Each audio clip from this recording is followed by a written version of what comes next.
What's your emergency? 5, 4, 3, 2, 1.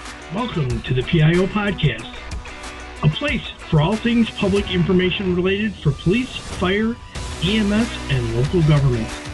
It was a good learning experience for a lot of us that social media is not real life. But we have to remember the media are very rarely a target audience. They're simply that conduit.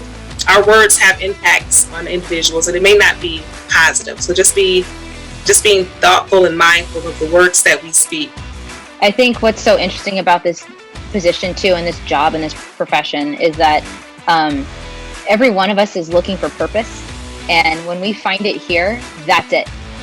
To know is that a crisis for one is not necessarily a crisis for another.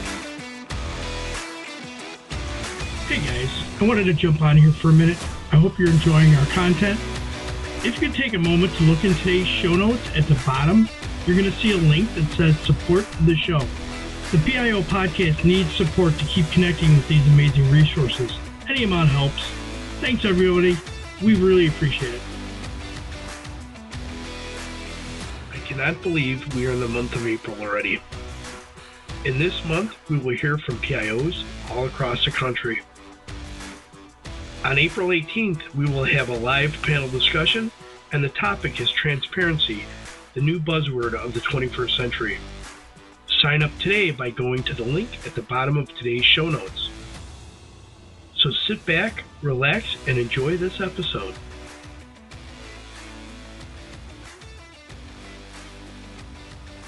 Today on the PIO Podcast, welcome to Todd Fox, founder and managing director of Close Protection Group. Welcome to the show. Thank you. Appreciate you having me. So Todd, you have an extensive military background, and I don't want to miss something of interest. Can you give us a rundown of your knowledge and background? Yeah, I started off in the Marine Corps as a young guy in the early 90s. I spent a lot of time bouncing around in the Marine Corps doing everything from washing dishes to operating with Joint Task Force 6, which is a project with the DEA that the military has.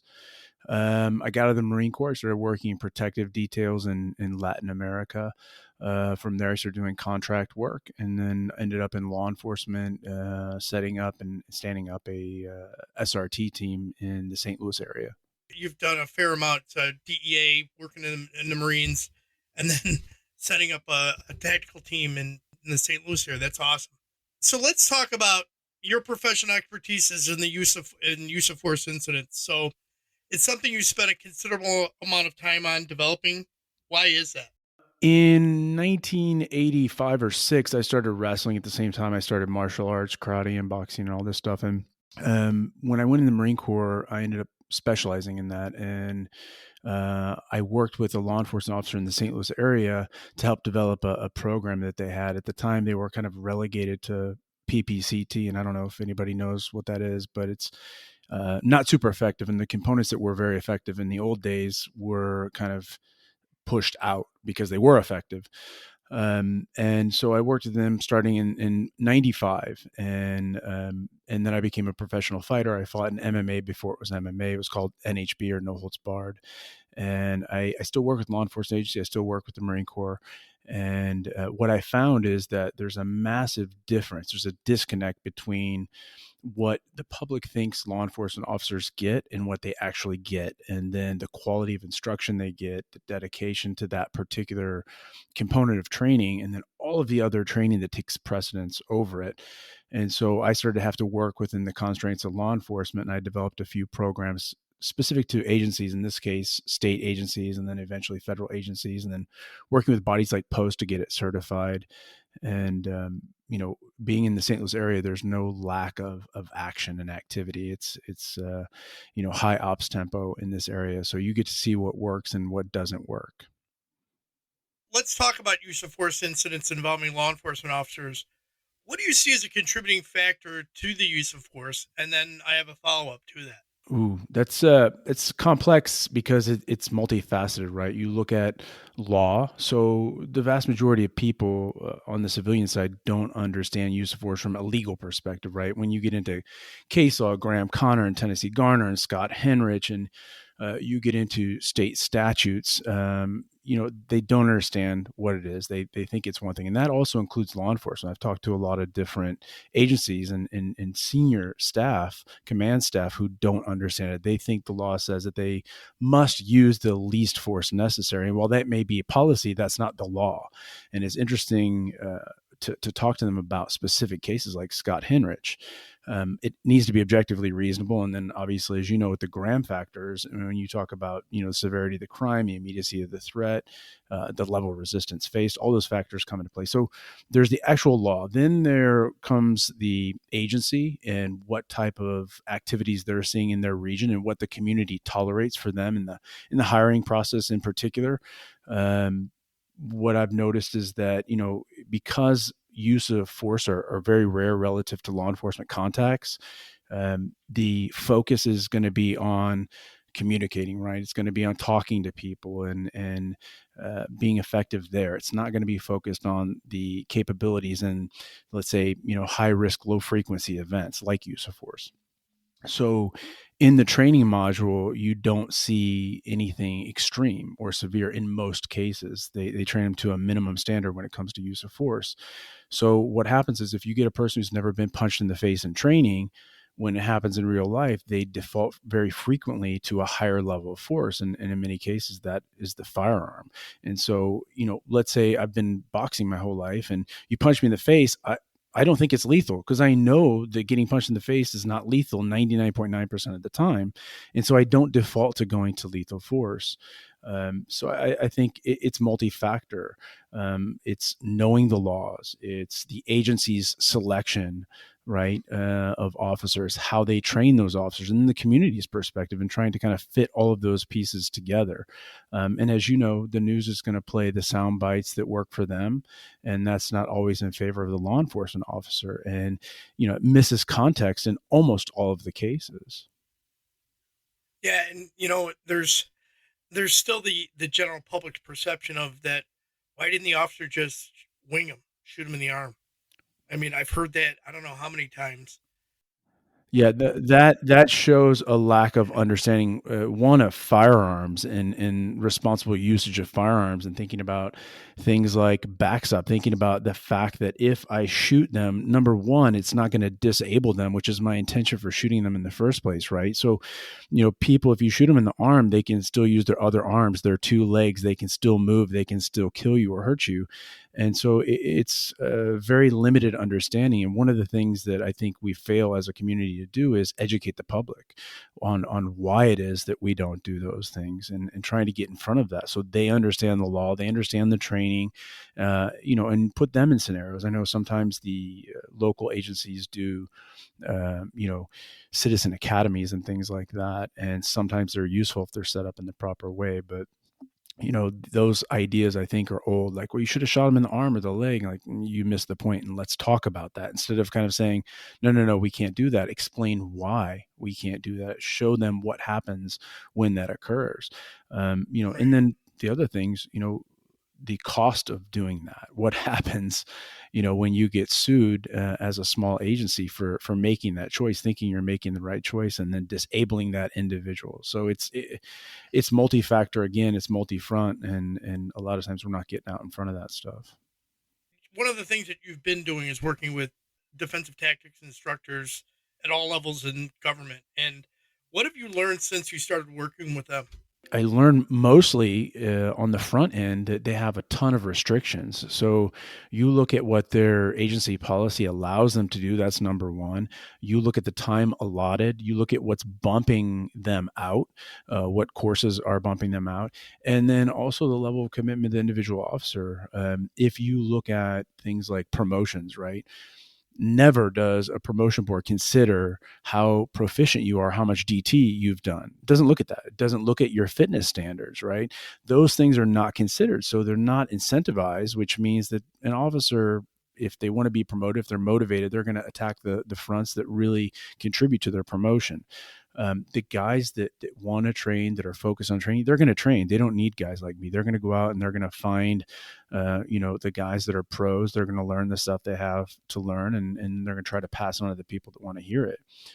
One of the things that I see frequently with a lot of agencies, not all, is that you see command staff who show up and they kind of just call it in. You don't see them training, you don't see them working.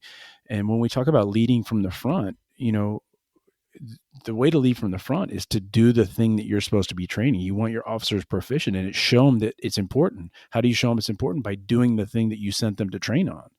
And so, you got to get buy-in from the officers. And I think that's a missing component. And of everything that I've learned, that's the biggest thing is they see they don't have to do it. They don't have to be good at it.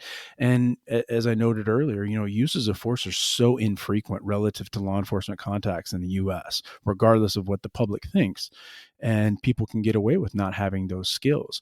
But when it happens and they need it, it becomes very obvious that they don't have those skills. So that's what I've learned over the years and working with these guys. And ultimately it goes bad when it falls apart and they can't affect tactics. No, I think there's one more component that a lot of people fail to see, the community and law enforcement as well, is that you don't get to pick the time, you don't get to pick the place, you don't get to pick the method of attack. As a Leo, you're only picking the response to those things. So the bad guy picks the time, the place, and the method of attack, and then you pick the response. And, hopefully it's something that you've done before, seen before, that you're prepared before, like a recognition prime decision-making from Klein, where you go, okay, I've been here before. I know what the solution is to this and I can shortcut it. But those are factors that I don't hear talked about a lot, is you're behind the power curve and making these decisions when it comes to use of force. It's very difficult to be on the front end of that. Oh, it's almost never on the front end. It's just not in the nature of law enforcement to take a active role in stopping something like that unless they roll up and it's a gunfight. It just doesn't happen. So Todd, you recently published a new book called Underpinning. What is the book about, and why did you write it?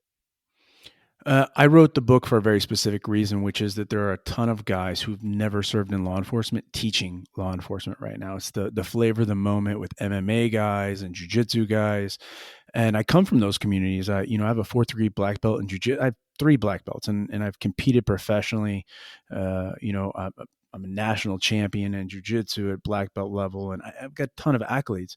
None of that matters if I don't understand the context in which officers operate, right? So I need to be able to understand that first. The first thing that I need to understand is again, what are the laws? Laws in terms of constitutional law, statutory law, what are the agency policies? And then, what is the aesthetic factor that also contributes to the techniques that I'm teaching? For example, what is the community going to see when they see that technique? And then start to talk to guys that are trainers about methods and ideologies and processes, looking at a situation through a completely different lens than they would in a controlled environment. When you think about martial arts, including MMA, which again I come from, you have a controlled space, right? You have this cage, and the only thing in the cage, 2 fighters who have a set of rules that they're operating under, and a referee in case things go bad to protect them. They also have the same weight class. They also have the general same experience level. They also have more or less kind of the same objective, and they have to operate within this time frame. None of that exists on the law enforcement front.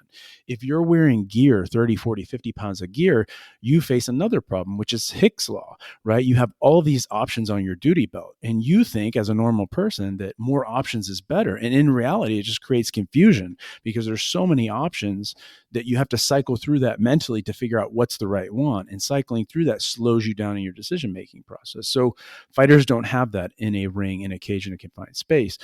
Another factor out on the street is you deal with multiple people. Almost always the officer is outnumbered in almost all scenarios. You're also talking about an environment that's not a mat. It's not a tatame. It's not, a cage or a ring that has, soft canvas. You're talking about hard vehicles. You're talking about asphalt. You're talking about concrete. When you go into a cage, no one has a weapon. So now you're talking about guns and knives and, blunt force trauma type tools like bats and things like that. So it just is much more complex. And if you go in there and try and teach them what you do in an MMA fight or in a jiu-jitsu competition, there are things to be learned, but it doesn't translate. And so if you leave it to the individual officer to try to translate it, it's very difficult. So the book kind of sheds light on the factors, the elements that they need to learn if they want to be effective at teaching Leo. So, processes of learning and how they learn, and thinking about, operating within, say, post standards, and writing a curriculum that functions within that state or agency standards. Then on top of that, within the time frame, because if you look at the national standard in the United States, to be a defensive tactics instructor is 40 hours. You can barely do anything in 40 hours. So now how do you maximize that 40 hours?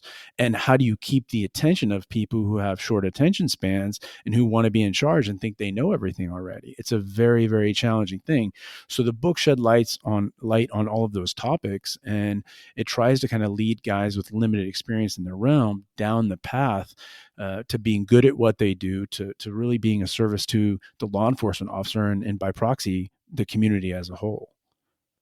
And now, a word from our sponsor. In today's climate, you need to be able to communicate, whether you're communicating to those who serve, your peers, or your constituents. Whether you're looking for professional development or to work with a professional, John Guilfoyle Public Relations has you covered. From crisis communications to website development, visit our website at jgpr.net or call us directly at 617-993-0003 to get started today. We'll help you tell your story strategically. Now let's return back to our episode. So, Todd, you brought up a thought. Goes back to the whole rear naked choke, or the chokehold that most law enforcement agencies are now completely barred from using. If they're used effectively and if they're done the right way, they can usually end a fight rather quickly without much harm to anybody on either side. But again, part of that is not properly trained and so on. Yeah, 100%. So you're spot on. So first is the vernacular, like what are we calling it and why are we calling it, and what distinguishes. So you say rear naked choke, which is the common term in martial arts, which basically is a bilateral neck restraint that compresses the carotid and reduces the flow of blood to the brain and renders them unconscious. Then their heart rate goes down, their blood pressure goes down. You can set them down gently and move on. So in law enforcement, any type of choke as a broad stroke is not permitted. Some agencies, including the state that I'm in, allow, for a vascular neck restraint or lateral vascular neck restraint, depending on who you talk to. And it's a super effective technique. Now, when you're talking about, neck restraints, it can be with or without compression, meaning holding the position, or actually compressing, and it can be blood or air. Now, no law enforcement agency in the United States allows for any type of airway restriction. They only allow for blood restriction, and that's an important distinction. So what you're noting, for example, is when you're side to side, right? So the carotids are on the side, and you're going side to side versus front to back, which is airway. And that's where the problems have come from. And while, there haven't been massive amounts of death, the general perception amongst the public and agencies is that it was so problematic. But to your point, in my case with martial arts, I've witnessed thousands, and I don't mean hundreds or 900, I mean thousands of times people be rendered unconscious with a rear naked choke or lateral vascular neck restraint, depending on how you want to frame it, with no repercussions. All the data is there, all the science is there. You can go to all kinds of people in emergency rooms and look at that and see kind of how this unfolds. We have that data. The problem is it's a liability and it's a risk to the perception of the agency. So by and large, as you noted, most states don't allow it. Most local agencies don't allow it. It's gone away. And it's a sad thing because it's extremely effective technique that does not hurt a person by and large. Todd, there's a phrase that a lot of legislators now are starting to attack, and it's the warrior cop versus the guardian officer. And that perspective has really gone into issue. Could you talk about that a little bit? Yeah, it's something that I've noticed the last maybe 3 to 5 years, and a lot of it came from resistance to Colonel Grossman's stuff, on combat, on killing, all of these things, and training cops to be warriors. There are some things that don't translate, right? And I come from both realms, so I can tell you, if you have a Marine and he's coming in and teaching something, he may say, yeah, and this is where we're going to do suppressive fire. Well, in law enforcement, as you know, we can't use suppressive fire. It doesn't work that way. So those kinds of things don't translate. But now this whole, very broad, wide thing like mentality, meaning you can have a warrior's mentality, I don't agree with, because very simply put, if you're going to send a law enforcement officer into harm's way, the most important thing they can have is their mindset, their brain, how they look at a problem, how they solve problems. And in my personal opinion, Leos are problem solvers. That's what they're there to do. They're community servants who solve problems that no one else wants to solve. And if you're going to send them to really nasty situations, which is going to happen, you need them to have a warrior's mindset. Now, that changes nothing when it comes to techniques. The techniques are the techniques, and the techniques that work for the military or that are permitted in the military are not always permitted in law enforcement. And that's right. That's justifiable. But the mindset is extremely important. And I understand the argument that, some legislators believe that they're making law enforcement officers into these warriors who think they're in a war zone. The problem is some of them are in war zones, and they need to have that mindset not only to protect themselves, but to protect the community. So it has to be able to ebb and flow. You have to be able to adjust. And if you condition a person so that they can deal with that kind of problem and solve that kind of problem, they're going to be more relaxed in that environment, and they're going to have that recognition prime decision making. They're not going to over respond.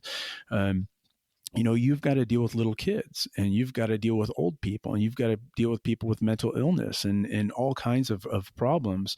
And you train for that. And the reason that you train for that is so that you have that skill set available to you in that moment. But if you're going to send them into harm's way, and you're going to send them into a spot where people are trained up and they're using, things like AK-47s, and you've got this officer who doesn't even have a patrol rifle going in with a 9mm to fight them, 2 of them, 3 of them, it makes no sense. It doesn't fit the problem. And so we need to train them up to the degree that we can with the time available, the finances available, but we need their minds trained first. And a warrior mindset allows you to survive and thrive in chaos. And ultimately, in law enforcement, you're forced into chaos frequently. So the mindset component, I don't agree with the people that say that you shouldn't teach Leos to be warriors. I understand what they're saying when they talk about techniques, and I understand what they're saying when they say that law enforcement officers not in a war zone. Most of the time that's true, but not all of the time. Right. So just a thought I had that popped in my mind about the whole training aspect that you're talking about, like to be an instructor. You're saying an instructor is 40 hours in most states, then they're certified. They can then go ahead and teach other officers to do techniques that they may not even have mastered, because in my experience, 40 hours is not mastery of anything. No, you're right. I mean, when we start to look at that, I think generally accepted is 10,000 hours for mastery. But in reality, that's what it is. And I can say, you know what, I'm not going to take this 40-hour instructor's course. I'm not going to sell this or to provide this to an agency. Or I can say, you know what, I'm going to do what I can within 40 hours and make it as good as possible. I think by and large, the problem, as is, recruiting suffering across the nation, number one, because of the response to law enforcement, in particular, 2019 to 2022. But with that response, meaning the low turnout for recruiting, you're getting these low quality guys, and they're sending them to a basic level of training because they don't have the manpower to staff the streets. And if I say, hey, I need your guy for 3 months, they're not going to pull a guy off the street for 3 months. It's really like pulling teeth to get them for 1 week. So I have to work within the framework that exists, but I agree 100%. The level of mastery is very low. And then if you don't have follow on, how can you be expected not just to teach it, but to be able to do it under stress? That's the factor that also is not talked about frequently, right? Like, I'm doing this in training and the agency doesn't want me to induce stress, but the reality is I want them proficient under stress, right? So if I'm just going through the motions and they're learning these techniques, but they're not getting it under stress, it's no good. So again, in that 40 hours, now I have to not just get them trained up, but I have to test them under stress.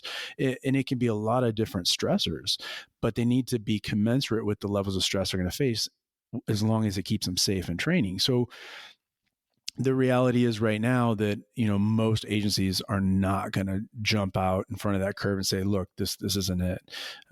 Again, because most of the time people aren't having uses of force. And when they do, they tend to be resolved pretty quick. They stay on the low end of the spectrum. So I don't see that changing. I wish that would change. I think that it's too low. But right now, talking to, local, state, and federal agencies and the command staffs in each of those, I don't see it changing anytime soon. The best that I can hope for is to offer kind of continuing ongoing training to those individuals that come to the class for free, saying, hey, now that you've done this, you need to stay proficient at it, and you need to update your skills as time goes on, and you need to see all the different variables that change in this equation so that you can address them with your students. And you can do it for free. Come see me, come to my gym. It's not going to cost you anything. And I'm noticing a trend in that too. I'm seeing a lot of gyms open up to Leos for free BJJ training in particular. So that's a positive thing, but it's not happening at the agencies. It's happening in the private sector. And I think that's because they realize the trickle down. And the problem with that is when you don't have the agencies training their people, when that use of force occurs, the impact of that later, especially when the use of force goes bad, it's a lot more expensive on that end than it was if they would have put the training out in the beginning. Absolutely. And in fact, I keep all my local, state, federal certs active. And not long ago, I was at a FLETC use of force instructor program. And one of the things that they said, shockingly to me, because I've been saying this for 30 years, is that more force on the front end frequently equals less force on the back end. So if you deal with it right in the beginning, you don't have it unfold into this thing that is very costly in the end. And while I was surprised to hear him say that, they're absolutely right when you look at case studies and you review these things. So that's a major factor. The other thing that I like about what you're saying is the induced stress during an incident or during training. And I go back to an incident that happened up in the Metro Chicago area in the last several months, where they went into a home in regards to a domestic dispute, and they went in with a body bunker, shield, and 3 officers, and then there was a shot fired, and you can't tell because the body camera has been obstructed because of the shield. But it's my opinion is it was a sympathetic pull based off of a reaction to somebody behind a door when they open the door. That to me is it goes to that experience, to that training in the officer in a high stress situation, not knowing what's behind a door, never having trained that way, and now they have a fatality on their hands. Yeah, and that's just it. And that's again why, from my side of things, I can teach you technique and you can do the technique with no stress, but you're never going to be applying most of those techniques without stress. They're going to be punching in the face. They're going to be kicking. There's going to be 2 of them. They're going to be using a weapon. You're going to be pinned against the car or under the car. You're going to be in a doorway or coming out of a window or whatever it may be when it happens. And so you're going to have the auditory exclusion. You're going to have the tunnel vision. You're going to have these factors. Each person's going to get something different and to a different degree. But again, as we hire people who are without street experience, they're going to respond typically to a much greater degree. And they're going to have these responses, like note, where something sets them off quick because they're not used to dealing with these stressors. And so managing the stressor is a big part of the training, right? You've been exposed to it. Okay, it's a bit of stress inoculation. It's a bit of a misnomer to say that, but the idea is there, right? I expose you to it repeatedly and a little bit more each time, and you become used to it, and you can do the move just fine that way. So we're doing a technique without resistance, and then we're doing it against a wall without resistance. And now we're doing it with 10% or 20% resistance. And now we're doing it with 50 and 100%. And now I'm squirting you in the face with water. Now you're getting hit with a shock knife. Now you can't hear or see something because we've managed to take away your senses. Now it's two people.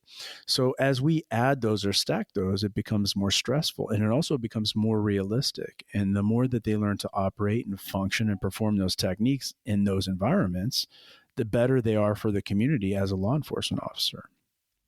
Yeah, isn't that amazing how you bring about the realistic experience? And most training that I've seen is always done on good weather days, typically warm, typically sunny. It's not an inclement, cold, rainy, and all the other environments that we're in. And, that it does not start to set any kind of mentality for that person just going into the training. 100%. And a lot of it's just check the box training. They're going through the motions, but ideal conditions. Nothing happens in ideal conditions. I don't recall one situation, whether it's military or law enforcement or protective services, that it went down in perfect conditions. It just doesn't happen that way. And so, I've had some agencies give me resistance on this, and, I've had some that we've parted ways on this. But when we train, we will train inside in a mat room, and then we'll move outside with protective gear. We'll be on concrete. We'll be on rocks. We'll be in water. We'll be on sand. If you remind me, I'll send you some photos of this, because it's extremely odd now in 2024 to see this kind of training. But the reality is that's where it happens. How is it that you're not going to train them in the environment that it occurs in? And then again, we're going to do 2-on-1, and we're going to start to affect your stress. Everything you're doing is going to be where your heart rate's up, whether that means we did some physical fitness at advance, or I hoodwinked you before we did it, whatever it may be, we're creating or inducing that stress. And then you're going to show your level of proficiency under stress, because that's what's going to happen. And it's going to be worse than that. So, if I get guys that come back and say, hey, this thing happened and your scenario was worse than reality, that's a positive thing. That's a good thing. I want them to experience that first. And then when they have the thing to deal with, the situation that unfolds in whatever scenario that they face on the streets, they're prepared. They're ready to go home. And again, if I think about who's responding to an emergency for me personally, I want somebody that's been through that. I don't want somebody that's afraid of their shadow. So I think about these things in terms of my community and the people that are working around me when I'm teaching or training these guys. So Todd, what can officers do if they don't have an adequate training program in their own agency? What can they do? Well, I think there's a lot in the way of DT right now, and there's also a lot in the way of firearms available to communities. When you see, not to get on the topic of warfighters again and warrior mindset, but when you see all of these guys coming home from 20 or 30 years of combat, they bring with them, tactics, techniques, and procedures that are proven under stress and harsh conditions. So, you can find MMA schools and BJJ schools, and you can find firearms instruction schools and stuff like that. I think in many cases, because they're so pro law enforcement, which isn't super common right now, they'll work with you or help you within the confines of your salary and your disposable income to get you up and running. So I would advocate for them to reach out to the closest BJJ school, explain their circumstances, ask if they have something law enforcement specific. The vast majority do now. And if anybody watching or listening this has a problem finding a place where they live, send me a message. You can find me on Instagram. You can find me, on our webpage, which we'll talk about at the end, but just send me a note and I will find that spot for you, because I'm vested in that. Thank you, Todd. I appreciate it. Video is a significant source of what happens nowadays. That seems to be what everybody's looking at: body camera, in-car camera, surveillance video, and so on. And it sheds light on a lot of incidents as they unfold. Not always, but in most cases it does. What are your thoughts about agencies releasing that footage as quickly as they can? Well, first, let me agree with what you said. In my experience, as a broad stroke, not always, as a broad stroke, body cams help. They help police and they help demonstrate and show. I don't know how many times, people have said X, and when you look at the footage, it's Y. It's not at all that. So by and large, That said, it does miss context frequently, so you have to have that context from other sources. When you look at communities who have a strong distrust for law enforcement, I think it's extremely important to get that footage out quickly. However, you can't lack the other context. So, if there's a policy in place that says, hey, we're going to review this as fast as possible. We will release footage on this. You will see it in X amount of time. I don't know, what that is. Let's say it's 48 hours on average. You figure out that you can release this after you've collected this footage, and you have a team dedicated to collecting, the key variables in the equation so that they can present it with some level, of completeness. And things take time, as you know, but we can get out in front of it. You don't have weeks or months of mistrust building up. And I think it's important. It's a big deal. When you hear people talking about these subjects on the civilian side, they don't understand use of force. They don't understand the factors that contribute to it. And if you can show, hey, here's how it actually unfolded. I'm starting to see that. I'm seeing that in major markets. I don't know so much about local communities, let's say under 50,000 people, being able to get out that quick. But with a lot of big cities, I'm seeing now them breaking down the incident and doing, kind of an AAR for the general population. They're able to show them the key factors. And then at least for the rational people who are willing to look at the evidence, they're going to calm down and hopefully calm down the people around them that are screaming and yelling things that aren't true. So, I'm an advocate for that. I believe that the cameras tend to help LEOs. And I also believe that, PIOs getting out in front of it and getting that information, getting that video footage out there on use of force, but with context is really important for the community. Todd, do you do expert witness testimony for courts? I don't. That's been offered to me now for my entire time in, and I don't do that. And so I'm still running a protective services business, and we spend a large percentage of our time overseas. And when I come home, I want to relax. I don't want to go be an expert witness. And sure. And unfortunately, there's two sides to that, and I want to make sure that I protect the right people. But I don't. Excellent. All right, Todd, where can people find your book, Underpinning? My book in the e-format is on all the standard, websites. You can go to Amazon.com. You can go to Apple, Barnes & Noble, all of the standard platforms that people get ebooks from.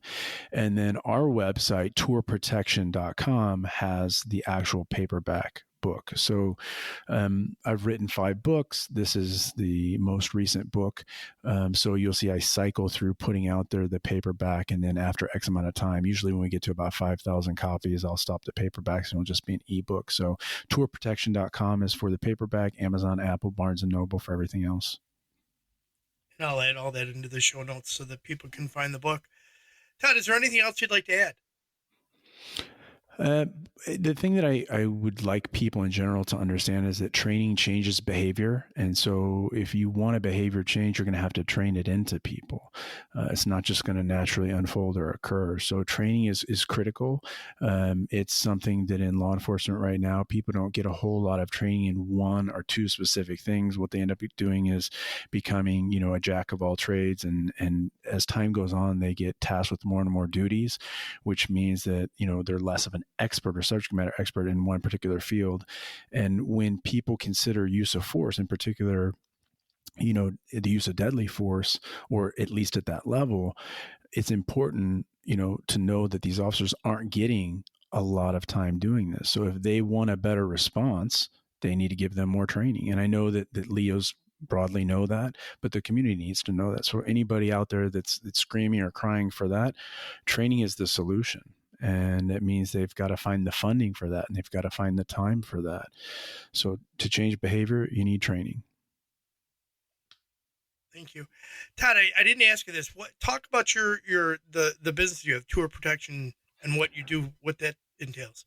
So my business, by and large, is focused on celebrity. So we deal with actors and musicians who go on tour or shoot a film in a foreign country. It's 80% of our business. The remainder is governmental, executives, dignitaries, things like that. So we basically do everything that surrounds that entity. So let's say it's a music tour or film. We would go to the country. We would set up a local national force. So we'd set up the airport and the hotel and the vehicles and the drivers and the local security and the permits and the firearms and whatever it may be. We'd get the client. We'd bring them in. We'd bring them into that secure bubble, that structure. We'd do whatever the task was. Let's say it's a film or a concert or a public speaking event. And then we'd move out, and then we kind of break down the thing that we built up, and we do it in the next city, and we go city to city, country to country. So in my case now, I've operated 151 countries. I'm lost on the number of cities that I've done, but we move a lot. We move a whole lot. We move with very high profile people, most of them who have threats against them. And I'm sure in this day and age with the social media and stuff, following people around, it makes it even harder to do your job and to be effective. Ironically, most of our threats come from the inside, and, containing or retaining information is very difficult because most of that information is going out from our clients, and then they wonder how they knew they were there when they were taking pictures from their hotel room window, and you can see all of the buildings and structures that are there, so everybody can identify which hotel you're at. So yeah, it's changed. In the last 25 years that I've been doing, it's changed completely. Wow. Okay, great. Todd, let's go to some rapid fire questions. Let's do it. Texting or talking? Texting. Chocolate or vanilla? Chocolate. Coffee or tea? Coffee. Adult drink of choice? Depends on if I have food or don't have food. If I have food, it's a Barolo. If I don't have food, probably a Guinness. What would be a superpower if you could have one? The ability to understand the meaning of life. Ask permission or beg for forgiveness? Depends on what it is. As I get older, I'm begging for forgiveness more. Place you most want to travel to? And you've traveled a lot. Hard. I've been almost everywhere, but if we talk about going back anywhere, I think the next place that I'm going to go back to is probably Sardinia. If you could choose to have coffee with any historical figure, living or dead, who would it be? Probably David Galula, and you'll have to research who he is and what he did, but David Galula is a guy that has a lot of attention for me. Todd, any key points that you'd like to let our listeners know about? If people want something from Leo's, they have to lobby for it. They have to push for it. They have to support it. And again, it starts with training. So, figure out what your local community leaders are pushing for. And then when they don't get, something, say, did you ask for it? Did you push for it? Communication is a big part of it, but pushing for that training. I know I've said this repeatedly, but training changes behavior. How can people best reach out to you if they want to connect or ask any questions? Probably the easiest way is through our website, tourprotection.com, TOUR protection.com. You'll find a number, you'll find an email address, that kind of stuff. And then on Instagram, it's at Tour Training. At Tour Training, you can hit me via DM there. We try to do things related to security and protection, fighting, defensive tactics, stuff like that. So it might be interesting to see some photos or videos there as well. And I will add all that into our show notes. Todd, thank you very much for coming on the show. Thank you. I appreciate it, Robert.